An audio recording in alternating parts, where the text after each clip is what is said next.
안녕하십니까.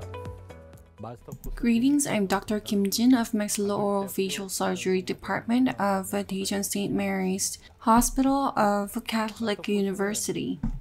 There are many different courses included in the master course, and the part that I'm in charge of is for those who have just started implant treatment or who are yet to embark on the implant treatment journey, or those who have tried one or two cases but have a lot of hesitations still. Through my lecture, I hope you would have more confidence in placing one or two implants in the posterior area. Treatment planning, implant placement, and prosthesis delivery will be addressed. Today, I'm going to talk about what implant cover screw and healing abutments are. I'm going to look at the concept of cover screw and when to use them, the concept of healing abutment, and considerations. First, what is cover screw?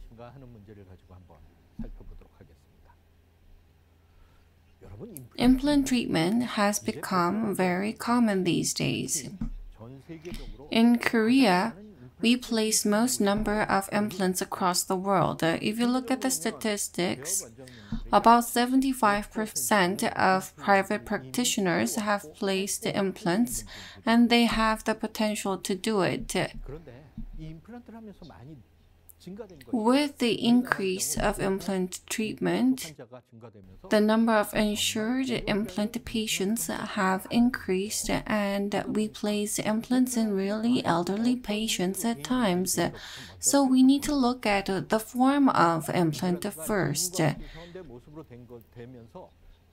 As the form of implant evolved, as you can see, the design is as shown. It is a screw type. Second, the implant is made of two pieces,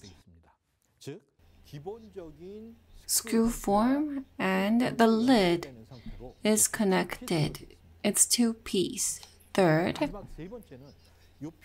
regarding the surface, it does not really show here, but there are different implant surfaces available these days. The path forward is three different factors.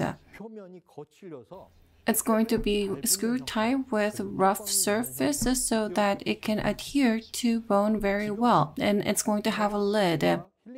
Today, it's about cover screw and healing abutment, so I'm going to address how implant surface and the roughness is going to evolve at a later date.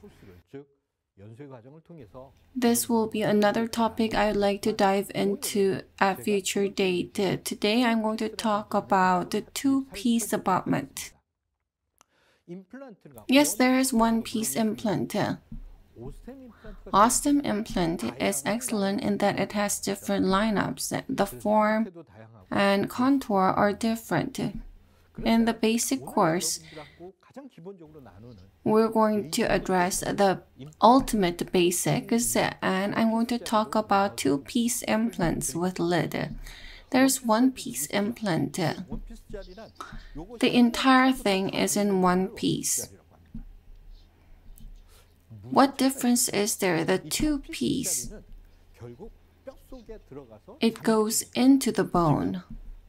Let me share with you a case that has been done at Seoul National University Hospital in Bundang. After implant placement, it's covered with something. What's the biggest problem here? I've mentioned that two-piece implants have become more common these days. In the future, more two-piece abutments will become available. Without the lid, then the implant will go within the bone, and with time, if there's no lid, then there will be bone ingrowth. This is going to be the downside. Cover screw. If you look at the lid part, the composition is that This is the implant upper contact area, and on the side there's a taper gap so that the cover screw can be removed easily, and there's guide where the screw can be tightened. Implant cover screw is divided like this. The upper portion prevents bone ingrowth. It serves as a lid and it has sealing effect. There's taper gap and there's guide which allows for easy tightening.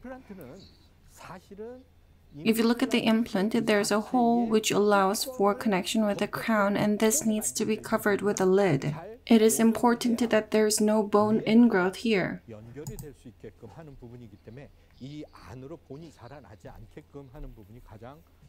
This is very important, and this is the area where the lid is applied. In the past, placing implant was very easy. There was just one implant cover screw. The biggest problem with it is that with time, with bone overgrowth, in order to remove it, additional work was necessary, and in the process, the implant surface was damaged. In the end, bone ingrowth was prevented, but as it was removed, additional damage was applied, and at times there were issues with connection with the crown. Appropriate fixation was not possible. In Osstem, there are 3 different implant cover screws that you can choose in line with the bone thickness. There's difference in height in anticipation of bone growth or in consideration of implant being submerged within the bone. Please remember this. What you need to remember with the implant cover screw or the lid is that depending on implant platform, you can use different types of implant cover screw. Platform and how much goes on top of the implant. There are 3 different types depending on how much height there exists on top of the bone level implant.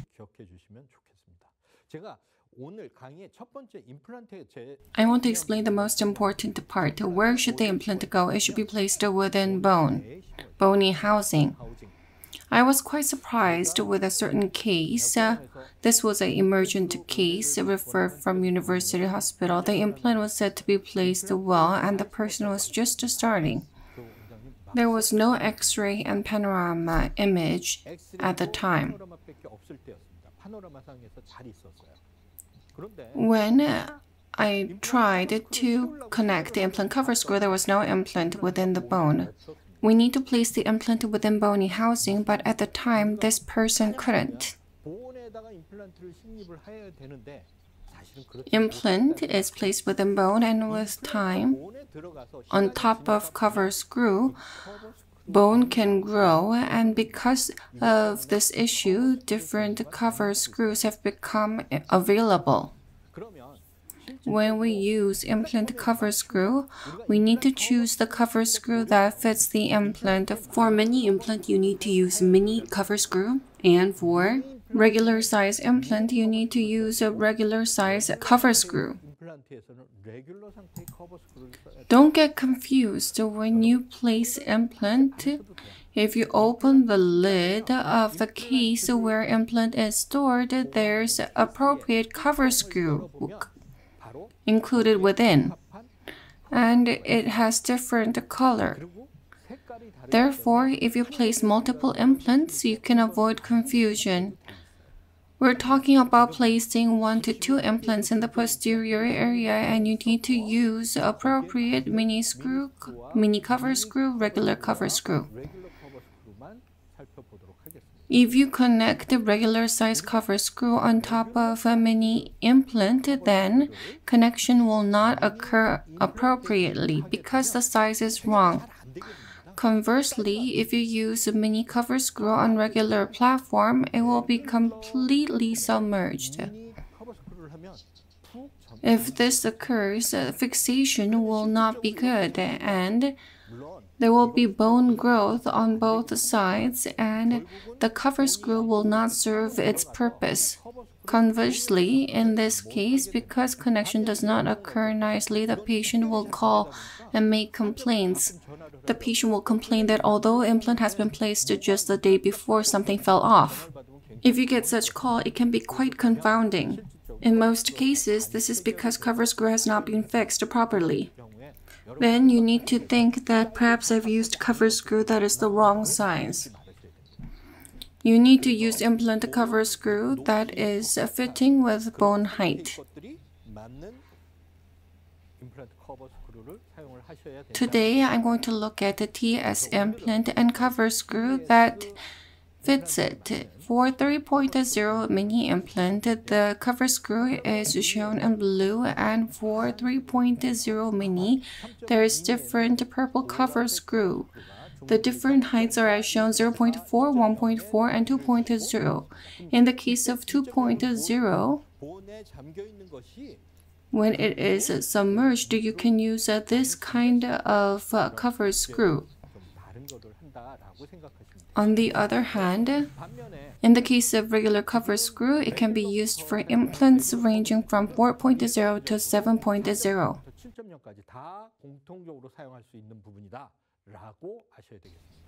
The concept of healing abutment, let's look at that. The healing of cover screw was to prevent bone ingrowth on the implant. It served as a lid. On the other hand, in the case of healing abutment, it is about implant and gingival relation. As shown on this image, after implant is placed on top of the implant, the crown needs to be connected. In between, what kind of relation with gingiva are we going to establish?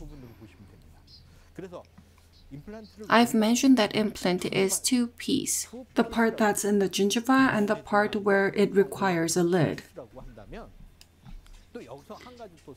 If you're going to place the implant to one stage, then you would use healing abutment. In the case of two-stage surgery, you would use cover screw and submerge it, and then with time you would change to healing abutment. I've talked about situations where cover screws have been used. With time, it's going to be removed, and in this area, healing abutment is going to be connected. In the end, healing abutment is to maintain gingival form so that the crown can go on top. This is transition zone. And this is to make a transition zone. What is healing abutment? As for a cover screw, it prevents bone from entering into the implant. And as for healing abutment, the most important thing is to manage the gingival form when the crown is set. Healing abutment is about the soft tissue, and cover screw is about hard tissue. The most important part about healing abutment is about making aesthetic gingival margin. You need to make good soft tissue with this. In some areas, you can make it narrow or wide. Depending on the crown form, we need to determine the width of healing abutment.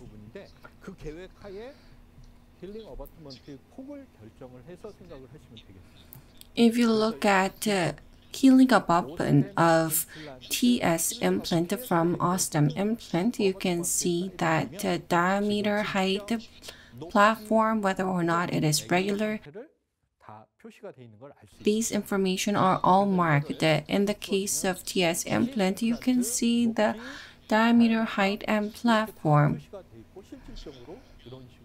As for cover screw, there are only 3 different types. However, in the case of healing abutment, there are more options. It depends on gingival width and the form. That's why.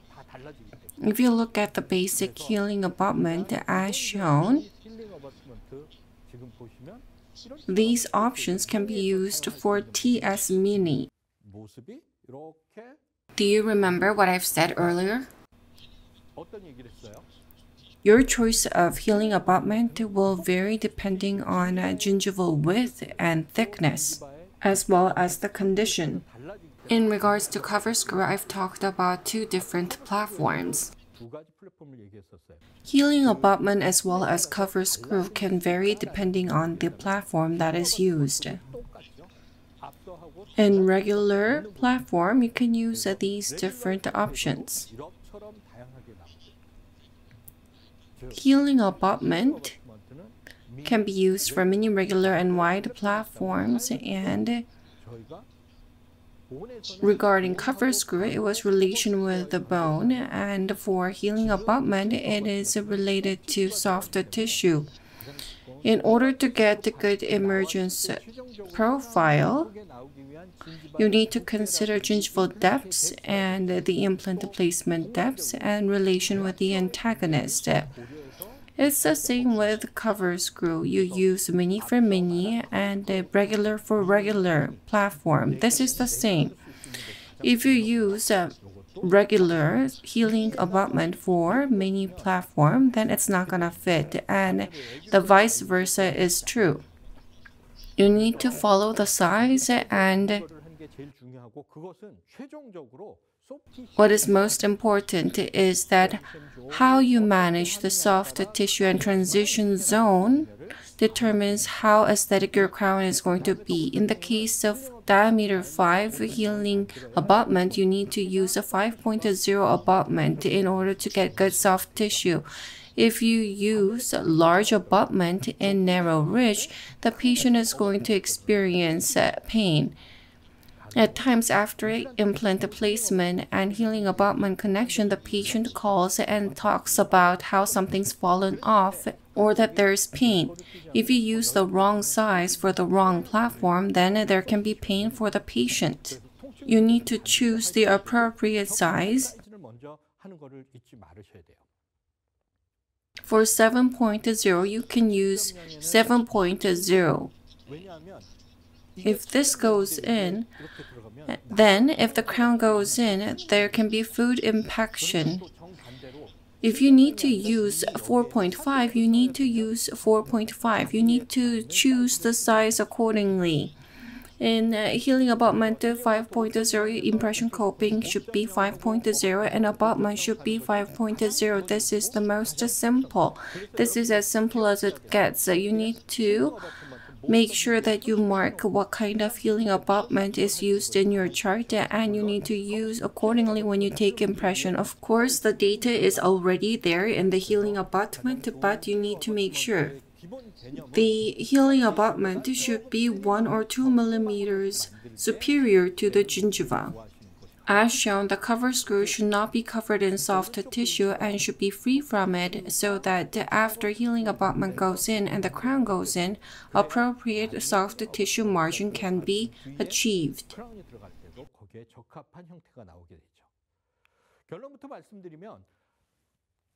To give you a conclusion, you need to use the right size in order to get the ideal aesthetic result. If there's bone overgrowth, then you need to use a bone profiler to remove that excessive bone. Ways to use bone profiler will be addressed later, but today I focused on cover screw and healing abutment. As for cover screw, it was about the bone and implant. Healing abutment, it's about the relationship between implant and soft tissue.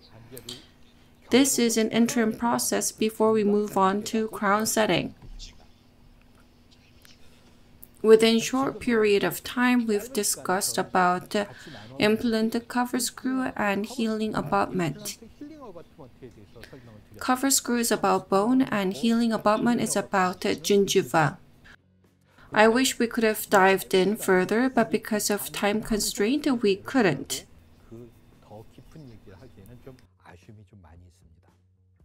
Through Osstem's Master Basic course, you'll be able to do hands-on yourself, and you'll be able to connect the different healing abutment and cover screws, and you'll be able to get a better sense of how to use them. I look forward to seeing you in offline master course. Thank you for watching.